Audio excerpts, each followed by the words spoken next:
Welcome to the DMLA President Series. I'm Leslie Hughes and the President of the Digital Media Licensing Association. I'm also the founder and CEO of iSpy Technologies, which offers content buyers a search and workspace solution to find and source visual content called iSpy Visuals. DMLA is the united voice for digital media licensing. The industry blends the creativity of artists with the editorial and commercial communications and has always been impacted by technology. With this President Series, I hope to be able to highlight important topics of interest to creators, licensors, and anyone working with and licensing visual content. Today, I'm welcoming Carolyn Desrosiers, the CEO and founder of Scribely. I hope I said your last name correctly. Scribely is a relatively new member of DMLA. They're addressing such important issues around accessibility and the discoverability of visual content. So welcome, Carolyn. I'm so happy to be speaking with you today. Thank you so much for having me. So let's get started. Scribely describes itself as an accessibility solutions company, and you work at the intersection of accessibility, discoverability, and storytelling. Can you tell me a little bit more about that and what you all do? Yeah, so that's a pretty good outline of what our company does. We focus on content accessibility solutions. So in particular, describing images and videos so that they can be accessible to people who use assistive technologies like screen readers. So basically what we are is a team of expert writers that focuses on writing these descriptions. And our writers have a particular set of skills. They're combining accessibility know-how, subject expertise, and also, of course, writing talent, because they are all people who love to write. So yes, our focus is on specifically crafting exceptional human-generated descriptions that really have the goal of elevating content and making images more accessible and discoverable on the web. And I think that some people might be hearing these accessibility terms for the first time: alt text and audio description. So I always like to define them just right up front. Alt text is basically a brief textual description of the purpose and meaning of an image, and it's meant to replace an image in text form. And it's used by people who use screen reader assistive technology that basically allows them to read information on the web in audio form. So when a screen reader encounters an image on the web, it can read the alt text description instead of just skipping over it. So it enables people who are blind or visually impaired to experience visuals on the web. And when we talk about audio description, which is not so much the focus of this talk, but it's certainly a service that we provide, that is a narrated description of a video's visual moments. It's basically like a voiceover that plays during the natural pauses of an audio track. So you might have noticed the ability to turn on audio description on Hulu and Netflix these days, just like we do with closed captions. So these are our specific subject areas, and that's what I mean when I say content accessibility, is the actual descriptions that live behind these images and videos. It's interesting, you spoke initially about images, and one of my questions was going to be video. So that's really helpful to know, as I think more and more companies are using video in their marketing communications. So how did you get into this business, and what prompted you to start Scribely? Yeah, so my background is actually in educational publishing. I worked for 6 years for a college textbook publisher called Sage, and they publish college textbooks, of course, and also K through 12 professional resources for teachers. And I was on their ebooks and channel sales team. And one of my roles as part of that team was to look after the metadata and content distribution out into the online retail marketplace. The time of joining Sage, they were making a transition from PDF format to EPUB format for all of their ebooks. So I was helping kind of navigate that. And then as the years went on, we started looking at more digital accessibility and how to create born accessible ebooks. So if I can trace it all back, it probably goes back to that moment. I joined the accessibility working group and also a task force while at Sage. And that's where I really discovered, hey, we've got an alt text problem.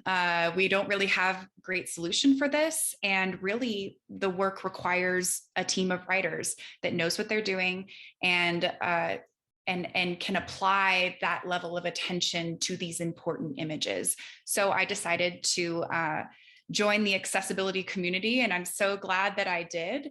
And it's been a wonderful journey. Scribely launched in 2020, so we're about 2 years in at this point, still a young company, but it's definitely been a great experience. Our work is growing, our writers are growing, and we've just been delighted at the projects we've had so far, specifically focusing on education and culture, e-commerce, the arts and entertainment. These are industries that we really wanted to make sure we're making an impact in because they are a part of our mainstream culture and we want people to feel included in that. So yeah, I'm really happy to have been getting involved more with associations like DMLA because these are image people. They're my people. And I've really enjoyed the conversations we've had about how to make those images accessible. It's really great, and I think you're not only helping solve a problem, but you're creating an awareness because I think this is something that people have been kind of aware of, but in terms of ensuring that their images are accessible, there's real interest in it now. So that's exciting. In 2 years, you're a baby, an infant in this industry. So I think it's amazing what you're doing. All right. So one thing I found interesting in when you and I spoke before about doing this talk is how many paths we could actually go down while exploring this topic. And so we've agreed to focus on 3 main subjects today. So the first will be the search and discovery benefits of alt text. The second, human scaling of alt text for image libraries and databases. And I guess when we say image libraries, we're talking about visual content, right? So images and video. Okay. And then the third will be computer vision or artificial intelligence for visuals, which I think is also just a really hot topic right now, and people are trying to get their arms around it. So can you start by telling us about the search and discovery benefits of alt text for content managers and images or visual libraries? Sure. So the primary purpose of alt text is, of course, for accessibility. It's for people, as I mentioned, who use screen readers to navigate the web. Alt text lives within the HTML code in the alt attribute field for each image. So the purpose is for that. But having said that, there's also a secondary benefit of search and discovery with alt text, which I think is really interesting to explore. What I've noticed with image libraries is that there's more of a focus on adding keywords to improve search and discovery, but they're actually skipping this step of adding alt text. And I think that's kind of a missed opportunity, and it's something that maybe we could look into improving. Other cases, they're using AI or using the title created by the photographer that already appears on the page. So when it comes to alt text, that is sort of a bad experience for screen reader users because they're either hearing an AI description that's inaccurate or incomplete, or they're hearing a title that actually already appears. So they're hearing it twice. They're hearing it once when the screen reader encounters the title, and then again when it encounters the image. So that's a bad experience. And it's also, as I said, a missed opportunity for search and discovery. Because search engine algorithms have a way to match queries to image results, just like keywords do. And those algorithms already have access to what you've put in there already for your titles and keywords, so they don't need them again. Also, when it comes to writing alt text, you're often doing that in a way that's different than keywording strategies. You're focusing on the purpose and meaning of the image and describing not only the focus of that image, the subject or the object that seems to be coming through most prominently, but also all of the relevant visual details that are part of that image that relate to the purpose and the meaning. So that's a different kind of approach that we have, and leads us to generating different types of search keywords that ultimately help with that experience. It's also just an opportunity to provide alt text at download. I would love to see this happen with image libraries, where when a user actually goes in to download that image, maybe they make a purchase and they're ready to download, pass that alt description to them so that they can actually use that. It makes things easier for them, it saves them time, and it may ultimately be the reason that they choose your platform over another. It's just because you're making that experience easier for you. So just to kind of, I guess, wrap up my answer to this question, while alt text may seem like an extra step, it's such an important one to get right, because it not only impacts the accessible user experience of your website, it also impacts the search experience for everyone. And do I remember that there are now some legal requirements or some search engine requirements for alt text? So this is going to become something that's really necessary for companies to do, whether or not they want to or feel it's an extra step. Is that right?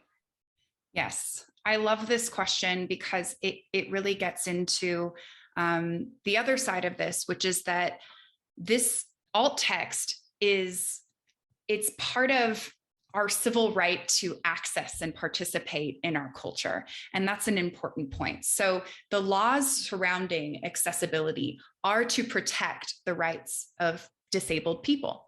So the standard that is globally recognized across many countries is called WCAG, or the Web Content Accessibility Guidelines. And alt text, interestingly enough, is actually success criterion 1.1.1, meaning it's the very first, and it's been there since the very beginning, which is 20 years ago at this point.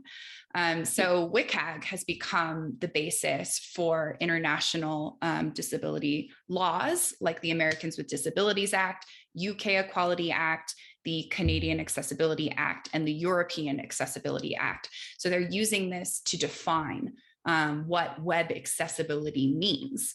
And this is absolutely critical, because now that our society has kind of moved into this more virtual space, we need to have a way to protect the rights of people.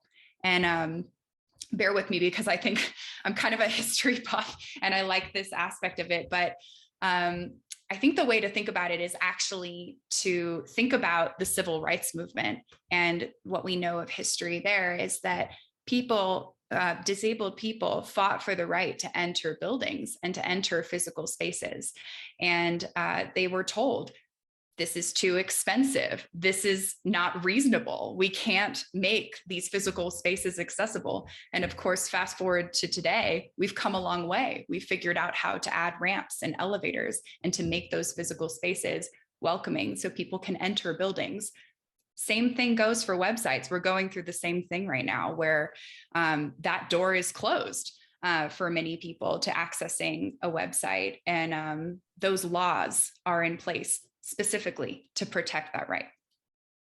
That's great. I mean, and it's something I think that if you're not part of that community, that can be easily forgotten too. So all right, so let's move on to part B. So this all sounds like a very big task. How do you shift now to talk about human scaling for alt text? Sure, it is a big task. I'm not going to lie about that, but it is an important one. I like to think of it this way. Alt text is part of the content experience of your website, and it ultimately impacts how well your site is performing on the modern web in terms of accessibility and discoverability, as we've talked about. There are other human tasks related to managing a website that we don't skip over. You would never leave your website design up to AI. You always involve humans with generating the copy that appears on your website because that draws people in. Your alt text is part of that content experience and it reflects on your brand and your business. So that's kind of an interesting way to kind of maybe shift the mindset on this, that this is part of the creative process. But when it comes to human scaling alt text, it's definitely possible for image libraries.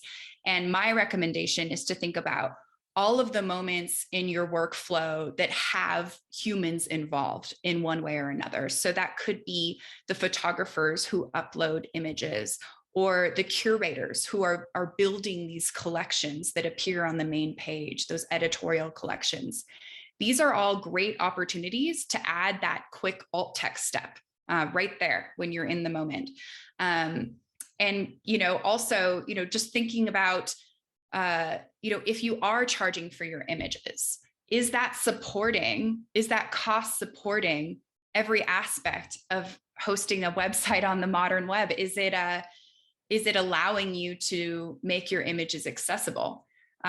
Maybe we weren't charging enough to begin with. We weren't charging enough to run our businesses.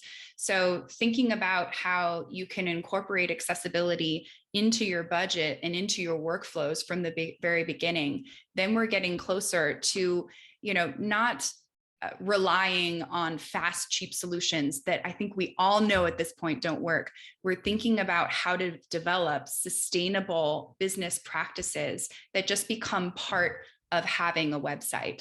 And ultimately, goes back to making people feel welcome and included. And what's more important than that, in my opinion? No, absolutely. I have to say, it reminds me way back in the day when companies were struggling with the keyword requirements of going digital. And not only was the task a big one like this, but what we learned early on is that it starts with the creator, because the creator knows. And if you think of a conceptual image or a commercial image, the artist knows better than anyone what the intent was of the image. So the concept, the feeling, the things that may not be so noticeable to someone that is just coming in later and looking at the image. And it seems to me that that relates to this as well. So you could start with the artist being able to add information about what the intent of the image was, and then go to someone. Now, I don't know, I'm going to put you on the spot here a little bit. Can you give us an example, just a quick example of sort of what someone might think of as a description of an image, and then how you all take it further? Sure. So I think it's important to note that although the artist or the photographer may be the closest to the image, and they clearly understand the intent behind that, it's important to have someone who understands alt text review those descriptions, because oftentimes maybe they're not writers, maybe they don't understand accessibility or how to visually describe the images that they're capturing. That's kind of a different skill. So I just like to note that, because I know there have been some image libraries that have explored just using their photographers for the alt text. And ultimately the result is still some quality issues that need to be addressed. So I like the approach of, yes, starting with the photographer to establish a baseline alt text description, but then further along in your workflow, involving maybe an internal team or an expert alt text vendor to review those descriptions to make sure that they meet your quality standards. But when it comes to writing alt text, there are a few different ways to approach this. And we kind of always begin from a place of thinking about the purpose or the meaning of this image. And if you really start there, that kind of guides you along after, because it starts to, like, the details of that image start to jump out at you. What could you say to clearly communicate what's in this image in a very short way? And alt text should be average 125 characters, no more than 250. So you don't have a lot of space to decide on what you describe. So focusing on the primary subject or the object, and then getting into the relevant details, or thinking about, you know what, the purpose of this meaning is, purpose and meaning of this image is actually artistic. So I'm going to spend my time describing kind of the artistry or the effects that it's portraying here. So I think that if you use that to kind of guide you forward, then you will have a better quality description. It's not just about kind of this clinical, yes, there is a person in this photo holding an umbrella and they're wearing a red dress, right? That's pretty boring. What makes that image special or unique? And that ultimately results, I think, in better quality alt text. That's great. So now let's talk about artificial intelligence for images and computer vision. I suspect that the technology and that AI in particular can be a big help with discoverability, but can you give us an overview of using AI and computer vision, both in terms of the pros and the cons? Yeah, this is good timing because I think AI could, and does generate descriptions like the one that I just explained to you. They may be able to pick out the person, the umbrella, a building in the background, right? And they can kind of string all of those objects together into a description that's okay, not great. Photographers probably wouldn't love them skipping over the beautiful moment that they captured here in the artistry. But in terms of the pros, obviously cost and speed, right? Human solutions are just always going to be more expensive than AI. I don't think they even pretend to compete with automated solutions. But the reason why we don't want to use AI right now is because it's not producing descriptions that can pass for accessibility purposes. It may be very good at identifying objects, but it's not good at identifying the most important aspect of alt text, which is the purpose and meaning. It can't get there yet. So it just doesn't work the way that we need it to. And it's honestly not even close. Some of the issues that it has are completely misidentifying objects or people, not recognizing the more important details and focusing on irrelevant ones, not being able to identify recognizable people, places, objects. Sometimes it just misses those, and it misses that artistic impact, that the beauty behind what makes that photo unique. Human emotion, oftentimes in portrait shots, it's all about the expression on someone's face. And I think that that's where it really shows, where it's not going to get to the full meaning behind that particular expression. We need humans to describe it. And then lastly, I'll mention, it's pretty dangerous when we start to think about inclusive language using AI. I've seen some really offensive descriptions calling out wheelchair users as riding a bicycle or being pushed in a stroller.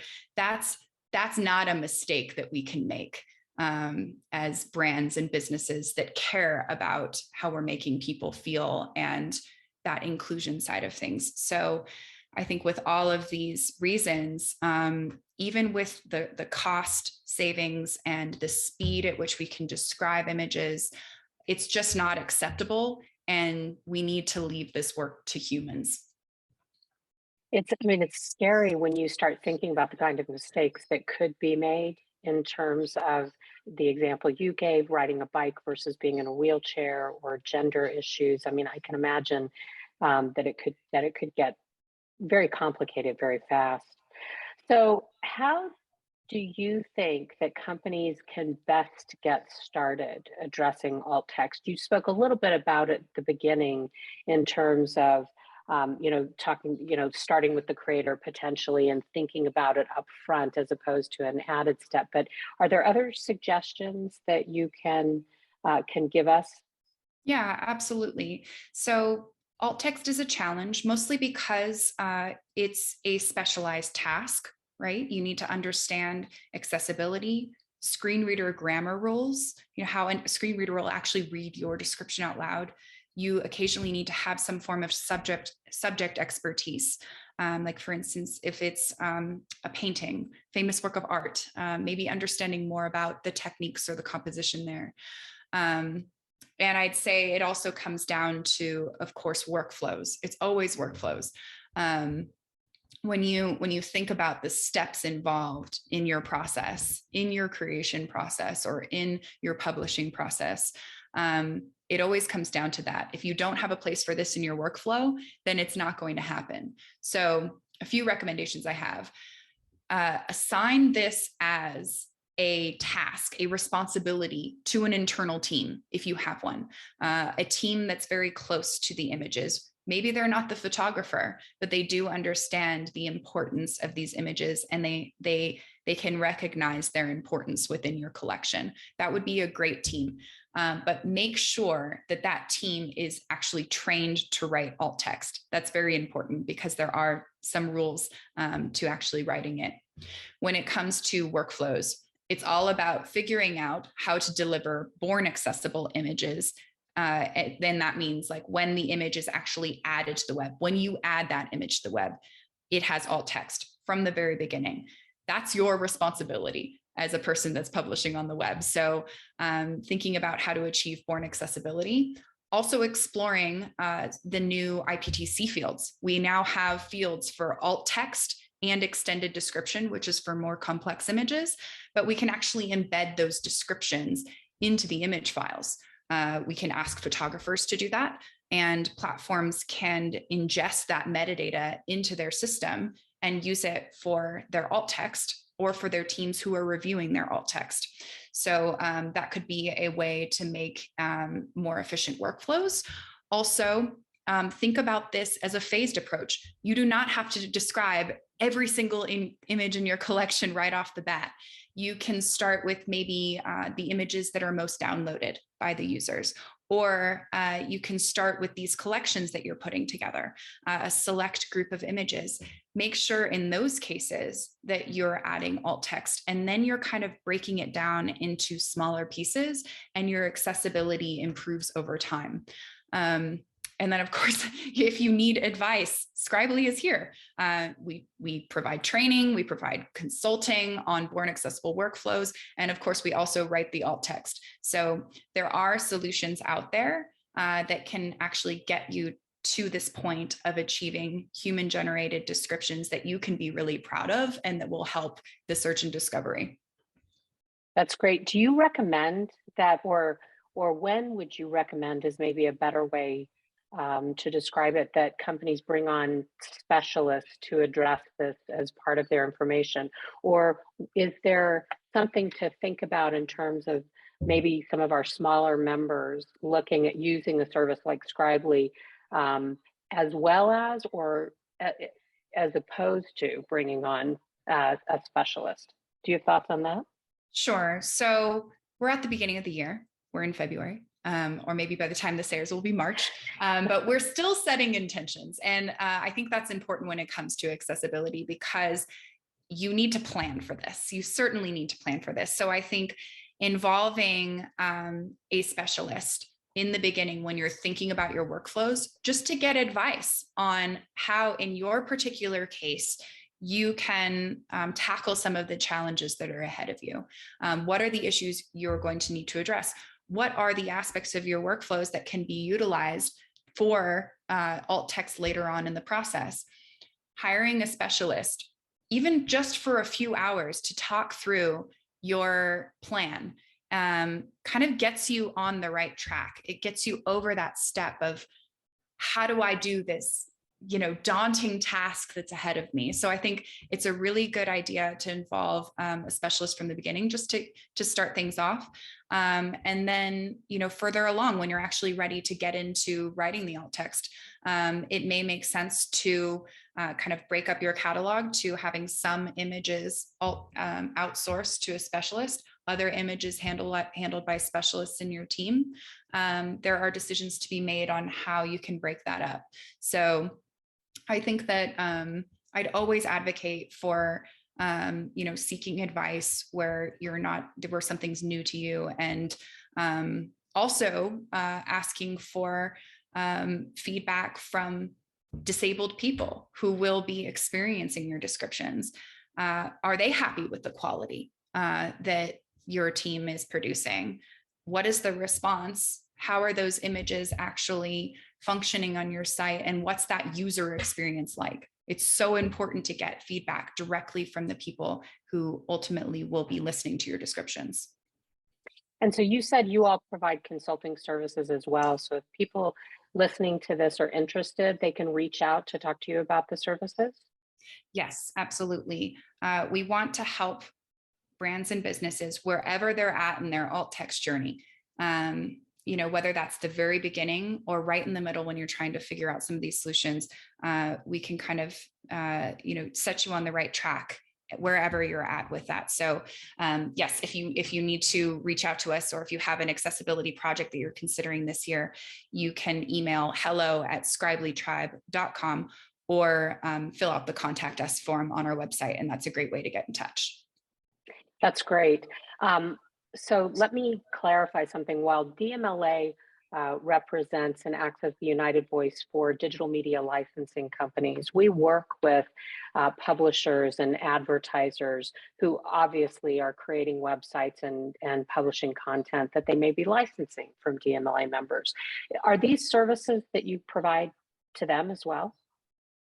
To publishers and individual companies perhaps that are creating websites, and advertisers? So I'll say it this way, if it starts with the licensing companies, that's a good thing, or even with the photographers and with the licensing companies. But for those companies that are building websites, can they enhance this, or can they, if they've gotten content that doesn't include alt text, is that something, do you work with them, and can you help those companies as well? Yes, absolutely. So yes, up until now, we've been talking about making images accessible at the source within a library, but we also work with publishers who are using those images and maybe putting them into an article or an ebook, or just repurpose them in any form. Every image that exists on the web that lives under a screen requires alt text. So if it's not present, if that has not been provided, then it's the responsibility of the person who is publishing that image. So we certainly can help others with this task as well. That's great. And I assume that it goes for museums, anyone that's publishing content, visual content on the web. Oh, that is great. Let me look and see. I think we've covered most everything. You said if people are interested in getting in touch, they can email hello@scribelytribe.com.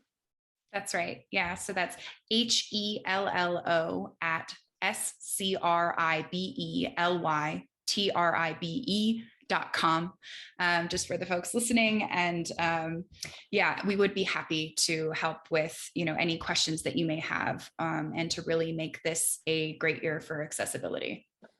I think what you're doing is so important, and I'm really glad that we had this chance to talk. Is there anything else you want to say before we pull this to a close? No, I'd just like to thank everyone. And I am really looking forward to helping with accessibility projects this year, because I believe that it takes that collaboration. It takes involving people who are experts and who know what they're doing when it comes to accessibility. So I am happy that Scribely can represent alt text in solving this particular challenge. And yeah, can't wait to roll up our sleeves and get to it. That's great. Well, Carolyn, thank you very much for your time today. And I have to say, we're very excited to have Scribely as a member of DMLA, and we'll get this information out to our members. Thanks Sounds very great. much. Thanks, everyone. Thanks.